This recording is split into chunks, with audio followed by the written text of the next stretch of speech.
Top quality और consistent performance के लिए सिर्फ सिल्वर पंप्स एंड मोटर्स, नाम याद रखना।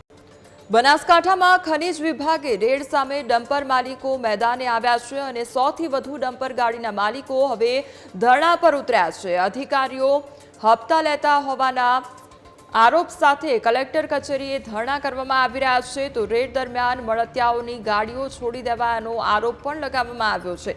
જીપીએસ ટ્રેકર સહિત તમામ ડેટા આપવા છતાં ગાડીઓ ન છોડતી હોવાનો આરોપ લગાવવામાં આવ્યો છે। તો 10 સપ્ટેમ્બરે રેડ કરી 100થી વધુ ગાડીઓ સીઝ કરવામાં આવી હતી। બનાસ નદીમાંથી રોયલ્ટી ચોરીના આરોપ સાથે ગાડીઓ સીઝ કરવામાં આવી હતી।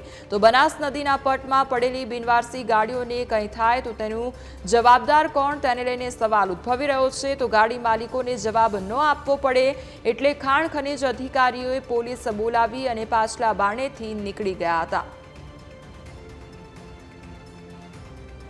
हमारी જે ગાડીઓ 10 તારીખે એમને પકડી છે એ દરેક ગાડીમાં ગવર્મેન્ટે મીન્સ કે ખાણ ખનીજ વિભાગે જ એમાં જીપીએસ ડિવાઇસ લગાવેલા છે। એમાં અમે બી ટ્રેકિંગ કરી શકીએ છીએ અને ખાણ ખનીજ વિભાગના અધિકારી બી એમાં ટ્રેકિંગ કરી શકે છે। તો જ્યારે બી અમારી ગાડી એમણે પકડી ત્યારે એ અમારી ગાડીઓના ડિવાઇસ ટ્રેકિંગ કરી શકતા હતા અને અમારી ગાડીઓ રિલીઝ કરી શકતા હતા। પણ એ વાતના આજે ત્રીજો દિવસ થયો છે પણ હજુ સુધી એનો કોઈ રસ્તો આવ્યો નથી। તારીખ 10ના રોજ 125 ગાડીઓ અનલીગલી માઇનિંગ કરતી પકડી એવું પત્રકારોનું અને માઇનિંગ અધિકારીઓનું કહેવું છે। પણ અમારી કાયદેસર લીગલી ગાડીઓ છે, 125 ગાડીઓ છે અને કાયદેસર લીગલી ગાડીઓ છે અને અનધિકૃત હોય તો કાયદેસર લીઝોમાં ત્યાં પરમિટ આપવાની જ આવતી નથી। જે જગ્યાએ પરમિટ આપી છે ત્યાં અમે ભરવા ગયા છે, ત્યાં કાયદેસર લીઝો છે, રોયલ્ટી નીકળે છે, તો અમે કઈ રીતે બિન વારસી હાલતમાં અત્યારે અમારી ગાડીઓ પડી છે।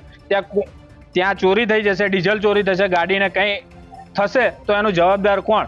અહીંયા ભૂસ્તર શાસ્ત્રી કોઈ જવાબ આપવા માટે અમને તૈયાર નથી। અમે એમના પાસે જવાબ માંગ્યો, ગઈકાલે આવ્યા હતા, અરજી આપી, એમને બાંહેધરી આપી હતી કે ગાડીઓ અમે છોડી દઈશું, પણ હજુ સુધી એમને કોઈ અમારી ગાડીઓ છોડવાની કાર્યવાહી કરી નથી। અત્યારે સાહેબને રજૂઆત કરવા જ આવ્યા હતા કે સાહેબ અમારી ગાડીઓ લીગલી છે।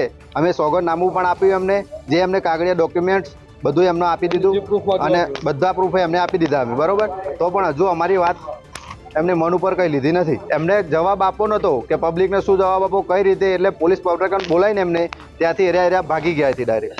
અમારે તો લીગલી ગાડીઓ છે, કાયદેસર અમારી ગાડીઓ છોડો, એ જ માગ છે અમારી।